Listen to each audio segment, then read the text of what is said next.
کتابی که امروز میخواهم معرفی کنم یکی از عمیق‌ترین و تأثیرگذارترین کتاب‌های دنیاست، انسان در جستجوی معنا. این کتاب داستان واقعی زندگی دکتری به نام ویکتور فرانکل است. کسی که در اردوگاه‌های کار اجباری زندگی کرده. جایی که انسان‌ها همه چیزشان را از دست می‌دادند، آزادی، خانواده، امید. اما در همان جهنم، او به یک حقیقت بزرگ رسید. اینکه انسان می‌تواند همه چیزش را از دست بدهد. جز یک چیز، قدرت انتخاب نگرشش در برابر شرایط. فرانکل دید که در همان شرایط سخت، بعضی‌ها خیلی زود تسلیم می‌شدند. اما بعضی دیگر با وجود تمام دردها زنده می‌ماندند. فرقشان چه بود؟ معنا. کسانی که دلیلی برای ادامه دادن داشتند. شاید آن دلیل یک عزیز بود. یک هدف. یا می توانستند سخت‌ترین رنج‌ها را تحمل کنند. 10 تا یک امید کوچک.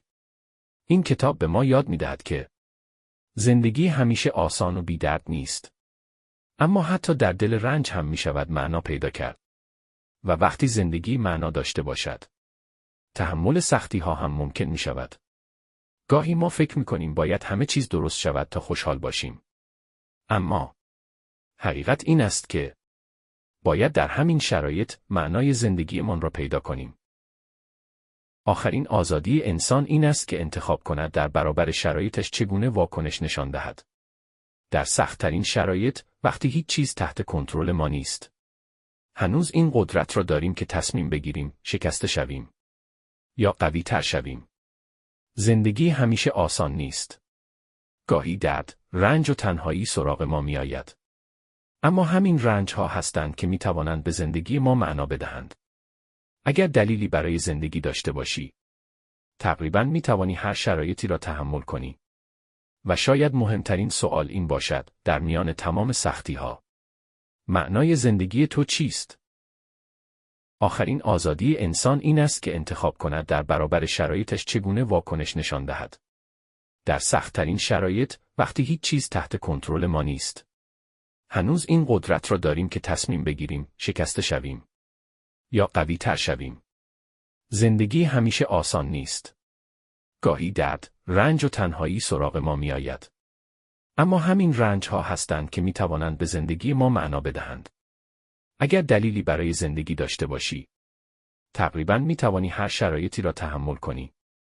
و شاید مهمترین سوال این باشد، در میان تمام سختی ها، معنای زندگی تو چیست؟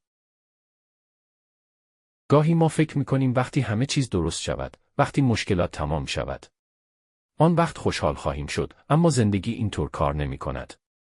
زندگی همیشه به چالش ها همراه است.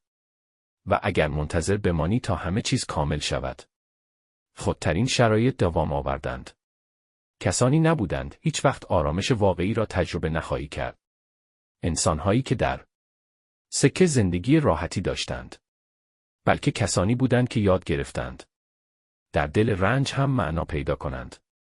رنج بخشی از زندگی است کنی. گاهی یک هدف کوچک، یک امید ساده، یا اما بی‌معنایی خطرناکتر از هر رنجی است. وقتی بدانی چرا باید ادامه بدهی، دیگر چگونه ادامه دادن را پیدا می. حتی یک دلیل خیلی شخصی می تواند تو را از تاریک‌ترین روزها عبور دهد. پس به جای فرار از سختی‌ها، از خودت بپرس، این رنج چه چیزی می خواهد به من یاد بدهد؟ و شاید همونجا، در دل سختی‌ها، معنای واقعی زندگی را پیدا کنی. اگر به این نوع ویدیوها علاقه داری، حتما سابسکرایب کن تا هر روز با هم رشد کنیم.